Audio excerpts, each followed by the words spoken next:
রমজান এলো এলো মাহে রমজান। আসসালামু আলাইকুম ওয়া রাহমাতুল্লাহি ওয়া বারাকাতুহু। সুবর্ণভূমি স্টুডিও থেকে আমাদের নিয়মিত আয়োজন আলোকিত মাহে রমজান অনুষ্ঠানে সকল দর্শক শ্রোতাবৃন্দকে জানাচ্ছি আন্তরিক মোবারকবাদ। আজ ৮ম রমাদান। আমরা স্টুডিওতে উপস্থিত হয়েছি আপনাদের সঙ্গে জীবন ঘনিষ্ঠ বিষয়ে আলোচনার জন্য। আজ আমাদের সঙ্গে আমাদের আলোচনায় থাকছেন আমাদের নিয়মিত আলোচক, বিশিষ্ট আলেমে দ্বীন, আল জামিয়াত ইসলামিয়া দাওরাতুল মাদ্রাসার সম্মানিত সিনিয়র মুহাদ্দিস হযরত মাওলানা মুফতি আরিফুল ইসলাম ফয়সাল হাফিজাহুল্লাহ। আসসালামু আলাইকুম ওয়া রাহমাতুল্লাহি ওয়া বারাকাতুহু। ওয়া আলাইকুম আসসালাম ওয়া রাহমাতুল্লাহি ওয়া বারাকাতুহু। হযরত কেমন আছেন? আলহামদুলিল্লাহ ভালো আছি। আপনি ভালো আছেন? জি আলহামদুলিল্লাহ।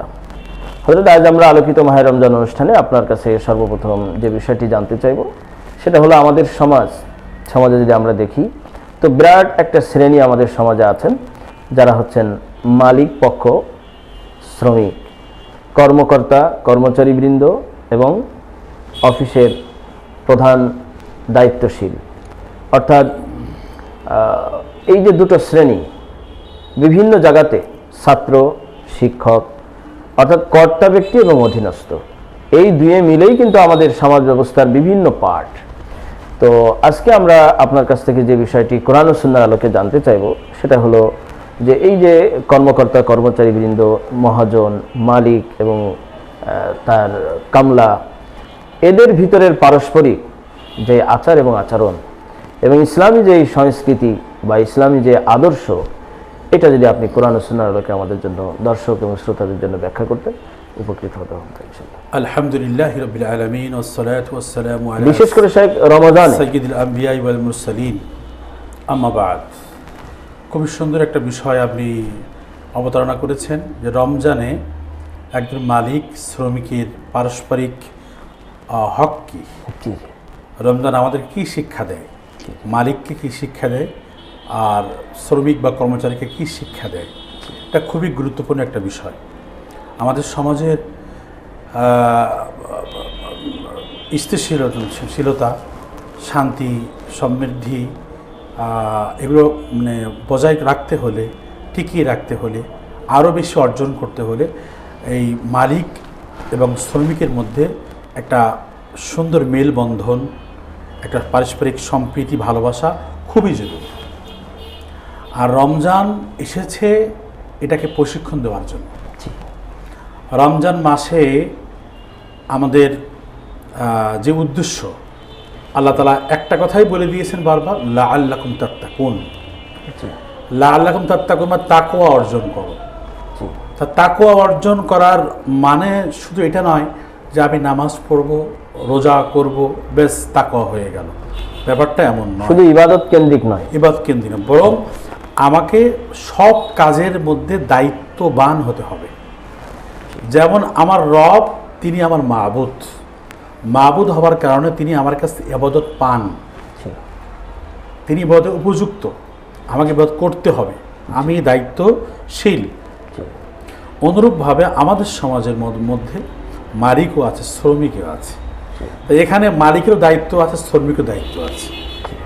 যদি আমরা মালিক আর শ্রমিকের যে অবস্থাটা আছে, যদি আমরা এটাকে এই রমজানের আলোয় আলোকিত করতে পারি, তাহলে আমাদের সমাজের মধ্যে মালিক শ্রমিকের দ্বন্দ্ব কি হয়ে যাবে, মিটে যাবে ইনশাআল্লাহ। খুব খেয়াল রাখার দরকার। আমাদের এই সমাজে অফিস আছে, কলকারখানা আছে, আমাদের বাড়িঘর আছে, শ্রমিক আছে, কর্মচারী আছে, আমাদের বাড়িতে কাজের মহিলারা আছে, বিভিন্ন শ্রেণীর মানুষ আমাদের সমাজে আছে।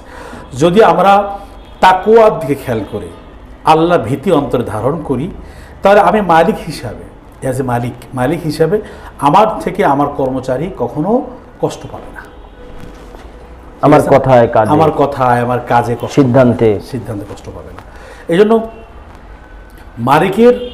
মালিকের উপরে কর্মচারী কিছু হক রয়েছে।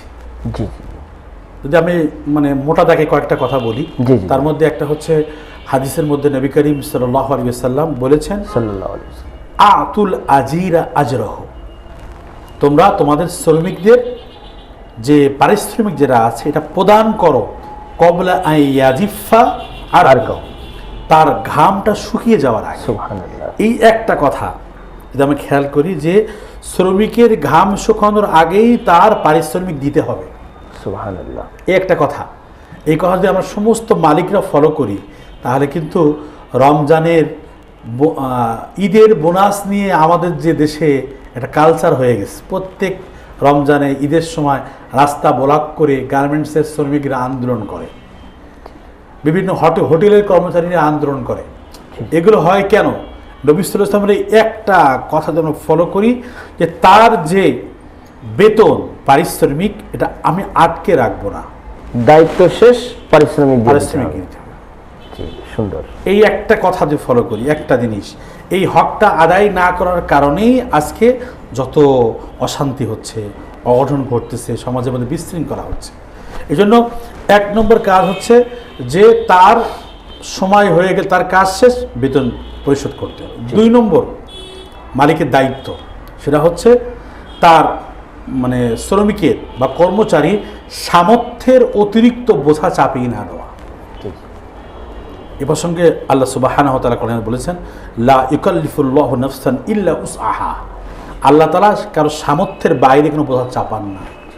তাহলে আমাদের উচিত হলো এটা, আমরা যারা মালিক আছি আমাদের কর্মচারীদের উপরে তার সময় বিবেচনা করে, তার শারীরিক কন্ডিশন বিবেচনা করে, সামর্থ্য বিবেচনা করে, মেধা বুদ্ধি বিবেচনা, তাকে বিবেচনা করে তাকে হুকুম দেওয়া, কাজের ভার দেওয়া। সে পারবে না কিন্তু জোর করে কি করা, চাপিয়ে দেওয়া, অনেক কঠিন কাজ চাপিয়ে দেওয়া, এটা তো জুলুম হয়ে যাবে। এই জন্য যদি এই কাজটা খেয়াল করি খুব ভালো হবে। আর 3 নম্বর একটা হচ্ছে অধীনস্থ যারা থাকবে এদেরকে নিজের ভাই মনে করা। নবী করিম সাল্লাল্লাহু আলাইহি ওয়াসাল্লাম এটা বারবার বলেছেন, যারা তোমাদের হলো চাকর আছে বা গোলাম আছে, কর্মচারী আছে, শ্রমিক আছে, বলছে ইখওয়ানুকুম খাওয়ালুকুম, তোমাদের ভাই, তোমাদের ভ্রাতৃত্বের বন্ধনে আবদ্ধ।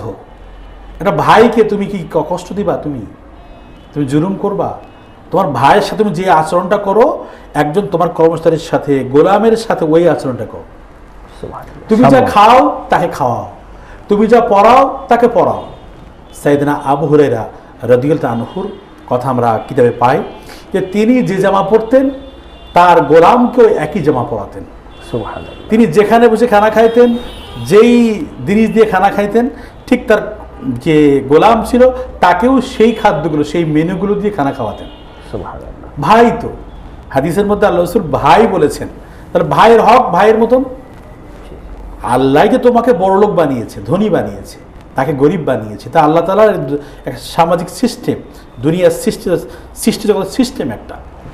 এর মানে এটা না তুমি তো গোলাম থাকতে পারতা, আল্লাহ তোমাকে কি মানে মনিব বানিয়েছে, তুমি শুকরিয়া আদায় করো, তুমি তার সাথে খারাপ আচরণ করো না, ভাই ভাই আচরণ করো। সালফে সালেহিনদের আমল আমরা দেখতে পাই, ওমর ফারুক আনহু উনি রাত্রে ঘুরতেন, দেখতেন যে কোনো জায়গার মধ্যে কোনো শ্রমিকের উপরে, গোলামের উপরে মালিক কোনো বেশি বোঝা চাপিয়ে দিয়েছে কিনা, অনৈতিক বোঝা চাপিয়ে দিয়েছে কিনা। দেখতেন এমন, সঙ্গে সঙ্গে মালিককে সতর্ক করতেন। এই যে তিনি একজন খলিফাতুল মুসলিমিন, তিনি এই কাজটা করলেন, এটার নামে রমজানের তাকওয়া। শাসকদের জন্য দুর্বলদের খোঁজ খবর নেওয়া, এটা হচ্ছে শাসকদের তাকওয়া।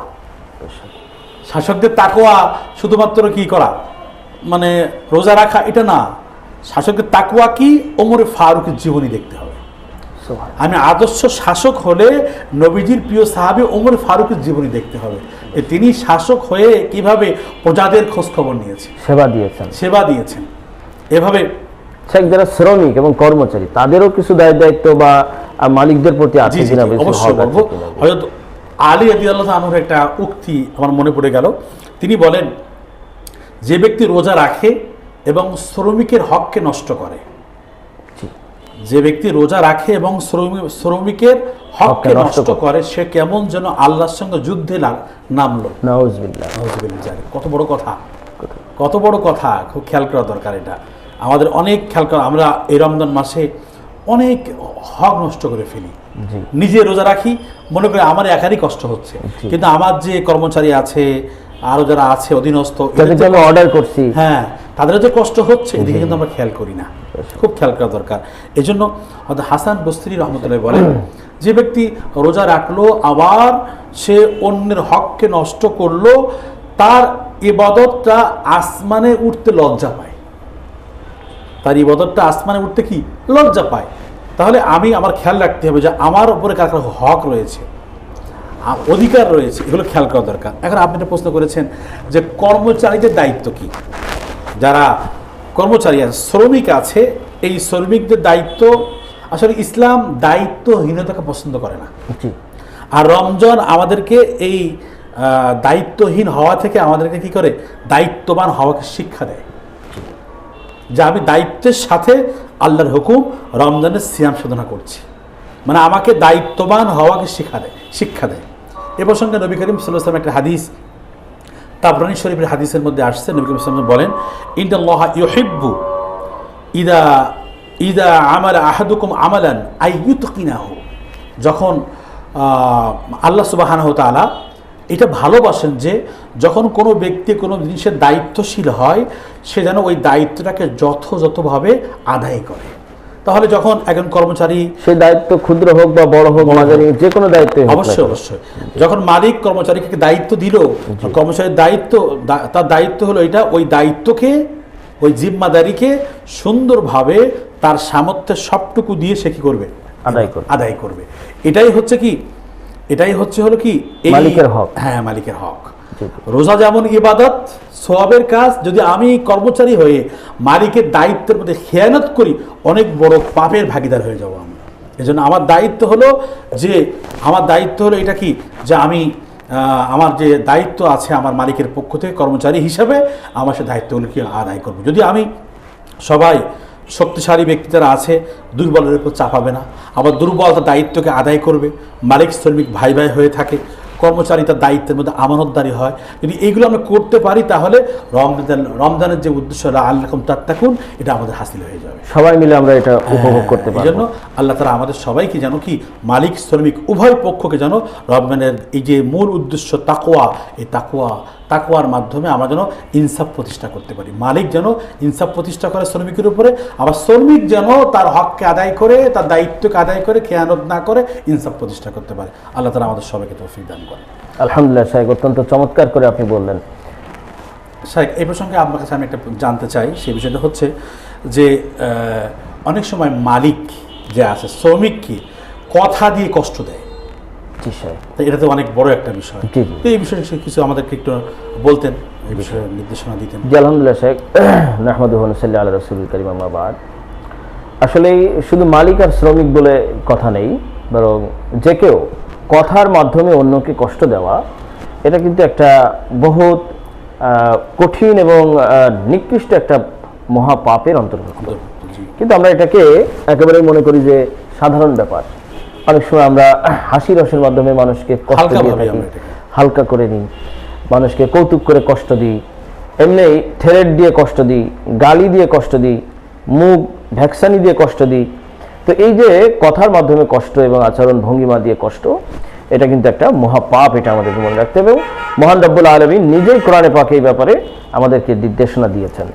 সূরা বানী ইসরাঈল আমরা 53 নম্বর আয়াত যদি দেখি, আল্লাহ রাব্বুল আলামিন বলছেন, কুল লিইবাদি ইয়াকুলুল্লাতী হিয়া আহসান ইন্নাশ শাইতানা ইয়ানযাগু বাইনাহুম ইন্নাশ শাইতানা কানা লিল ইনসানি আদুওয়াম মুবিনা। আল্লাহ রাব্বুল আলামিন বলছেন যে, হে নবী, আপনি আমার বান্দাদেরকে বলে দেন যে তারা যেন ওই কথাটাই বলে যেই কথাটা সর্বোত্তম, সবচেয়ে সুন্দর। এমনভাবে আমাদেরকে কথা বলতে হবে, এমন ভঙ্গিতে কথা বলতে হবে যে একটা কঠিন কথাও যেন আমার অধীনস্থ ব্যক্তি সহজভাবে নিতে পারে। কিন্তু আমরা কি করি, আমরা সহজ কথাকেও এমনভাবে মানে কঠিন করে বলি এবং রূঢ় ভাবে বলি যে মানুষের জন্য এটা নেওয়াটা কঠিন হয়ে যায়, মন ভেঙে যায়। তো ওই যে একটা কথা আছে যে কাবা ভাঙার চেয়ে মন ভাঙা বেশি কি কঠিন গুনাহ, তো এটা বাস্তবতা। তো এজন্য আল্লাহ রাব্বুল আলামিন এর উপর আমাদেরকে সাবধান করেছেন। এবং এই কথার মাধ্যমে কি হয়, শয়তান ইয়ানযাগু বাইনাহুম, মানুষের অন্তরের ভিতরে ঢুকে মানুষকে ওয়াসওয়াসা দিয়ে বিদ্বেষ তৈরি করে দেয়, এবং মানুষের অন্তরে শয়তান ঢুকে মানুষের ভিতরে শত্রুতা তৈরি করে দেয়। এজন্য আল্লাহ রাব্বুল আলামিন শয়তানের ব্যাপারে আমাদেরকে বিভিন্ন জায়গায় সাবধান করেছেন যে শয়তান কিন্তু আদুওয়াম মুবিনা, তোমাদের সুস্পষ্ট দুশমন। এই জন্য শয়তান যে আচরণটা আমাদেরকে শেখায়, রূঢ়তা, অভদ্রতা, গালিগালাজ, এই থেকে আমাদেরকে বিরত থাকতে হবে। বিশেষ করে রমজানুল মুবারক কিন্তু আমাদেরকে সেই সবক দেয়, সেই শিক্ষা দেয়, এবং সেই প্র্যাকটিস আমাদেরকে করার জন্য রমজান একটি উত্তম সময়। এই সময় আমরা এই প্র্যাকটিসটা করতে পারি। আমরা যদি আরো দেখি তো রাসূলুল্লাহ সাল্লাল্লাহু আলাইহি ওয়াসাল্লাম হাদিসে পাকের মধ্যে ব্যাপারে নির্দেশনা দিয়েছেন। নবীজি বলেছেন, তাবাসসুমুকা ফি ওয়াজহি আখিকা সাদাকা। দেখো তোমার ভাইয়ের সঙ্গে তুমি একটু মিষ্টি হাসি মুখে, হাস্যোজ্জ্বল মুখে মিষ্টি কথা বলবা, তো এটাও কিন্তু সাদাকার সওয়াব হবে। সুবহানাল্লাহ। এভাবে আবু দাউদ শরীফের মধ্যে একটি গুরুত্বপূর্ণ হাদিস এসেছে। রাসূলুল্লাহ সাল্লাল্লাহু আলাইহি ওয়াসাল্লাম বলেন, মা তুযাউ ফি মিজানিল আবদি ইয়াউমাল কিয়ামাতি আমালুন আযকালু মিন হুসনিল খুলক। সুবহানাল্লাহ। যে কিয়ামতের দিনে বান্দার আমল যে ওজন করা হবে, সেই ওজনের পাল্লার মধ্যে উত্তম আচরণের চেয়ে ভারী কোনো আমল আর কিছুই পাওয়া যাবে না। তো এই জন্য উত্তম আচরণ, এটা মালিক কর্মচারী বলেন, স্বামী স্ত্রী বলেন, পিতা মাতা সন্তানাদি বলেন, সবখানে উস্তাদ শাগরেদ সবখানেই আমাদেরকে এই কথাবার্তার যে সৌন্দর্য এবং মাধুর্যতা, এটা আমাদের ইসলামী বৈশিষ্ট্য, ইসলামী শিষ্টাচারের অন্তর্ভুক্ত, এটা আমাদেরকে শিক্ষা করতে হবে। বিশেষভাবে রাসূলুল্লাহ সাল্লাল্লাহু আলাইহি ওয়াসাল্লাম বলেছেন, ইন্নাল মারআ লা ইউদরিকু দারাজাতাস সাইম ওয়াল কাইম বিহুসনি খুলুকিহি। যে এই রমজানের মধ্যে আমরা যে কিয়াম এবং সিয়ামের যে সাধনায় আছি, একজন মানুষ সদাচার করে রমজানের বাহিরেও সে রমজানের রোজা রাখার সমতুল্য সওয়াব অর্জন করতে পারে, এবং রাতে কিয়ামুল লাইল তারাবির সওয়াব অর্জন করতে পারে, মানুষের সঙ্গে সৎ কথা বলে সদাচার করে। সুবহানাল্লাহ ওয়া বিহামদিহি। তো এই জন্য এটা অত্যন্ত গুরুত্বের সাথে আমাদেরকে খেয়াল করতে হবে। জি মোহতারাম শেখ, গত আমরা অনুষ্ঠানের ভিতরে বিষয় আমাদের রয়ে গিয়েছিল যে বদরাগ। জি জি বদরাগ কমানোর জন্য আপনি কয়েকটা টিপসের কথা বলছিলেন। সেখানে দুইটা পয়েন্ট বলেছিলেন, একটা হচ্ছে তাৎক্ষণিক তাউজ পাঠ করা, আর 2 নম্বর হচ্ছে আপনি বলেছিলেন যে চুপ থাকা।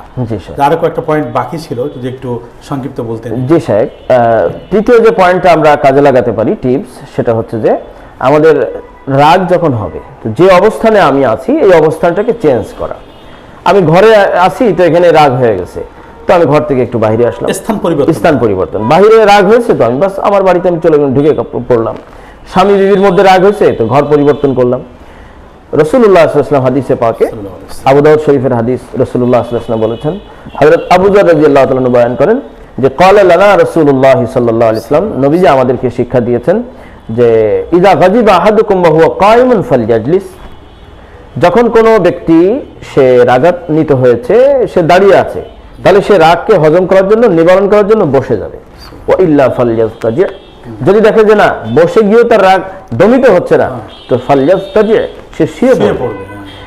তো এই হলো 4 নম্বর। 5 নম্বর আরো একটা টিপস রাসূলুল্লাহ সাল্লাল্লাহু আলাইহি ওয়াসাল্লামের হাদিস থেকে আমরা পাই, সেটা হচ্ছে তিরমিজি শরীফের হাদিস। নবীজি সাল্লাল্লাহু আলাইহি ওয়াসাল্লাম ইরশাদ ফরমান যে দেখো, আলা ওয়া ইন্নাল গাযাব জামারাতুন ফি কলবি ইবনে আদম, যে রাগ কিন্তু মানুষের অন্তরে, আদম সন্তানের অন্তরে একটা আগুনের দলা।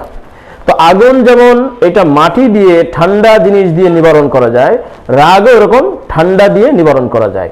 তো এই জন্য রাসূলুল্লাহ সাল্লাল্লাহু আলাইহি ওয়াসাল্লাম বলছেন যে আমার আইতাহুম ইলা হুমরাতি আইনাইহিম, দেখো না রাগতসারে মানুষের চোখ লাল হয়ে যায়, ওয়া ইনতিফাখি আওদাজিহিম, এবং তাদের রগ ফুলে ওঠে। তো এটা যখন তোমরা দেখবা, তখন তোমরা কি করবা? নবী সাল্লাল্লাহু আলাইহি ওয়াসাল্লাম বলছেন যে তখন তোমরা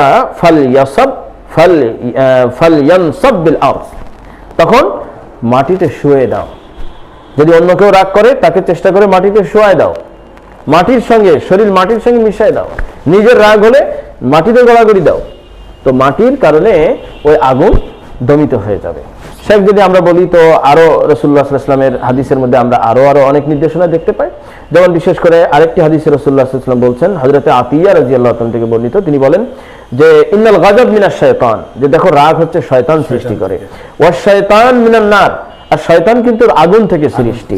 তো সুতরাং ফাইদা গাযাবা আহাদুকুম ফালইয়াতাওয়াদ্দা, যখন তোমরা রেগে যাও, রাগান্বিত হও, তখন তোমরা এই আগুনকে ধুয়ে ফেলো, ওযু করো। তো ওযুর মাধ্যমে রাগ নিরাময় হয়। তো শেখ যদি আমরা এই বিষয়ে আরো ইনশাআল্লাহ তালাশ করি, তো কোরআন ও হাদিসে এটা অনেক এসেছে। তো রাগ আমাদেরকে দমন করতে হবে। শেখ খুব সুন্দর আপনি আমাদের আলোচনা করলেন। খুব জরুরি একটা বিষয়। রাগ তো আমাদের মানবের জন্য রাগ একটা অবিচ্ছেদ্য অংশ। কন্ট্রোল করার জন্য অনেক সুন্দর সুন্দর টিপস দিলেন, আপনাকে অনেক ধন্যবাদ। জি, সম্মানিত দর্শক ও শ্রোতাবৃন্দ, আজকের মতো আমরা এখানেই শেষ করছি আলোকিত মাহে রমজান অনুষ্ঠানে। আগামীতে আপনাদের জন্য আবার ইনশাআল্লাহ আমরা জীবন ঘনিষ্ঠ কোনো বিষয় নিয়ে উপস্থিত হব। সেই পর্যন্ত আপনারা সুস্থ থাকুন, সকলের কাছে দোয়া চাই। আসসালামু আলাইকুম ওয়া রাহমাতুল্লাহি ওয়া বারাকাতুহু।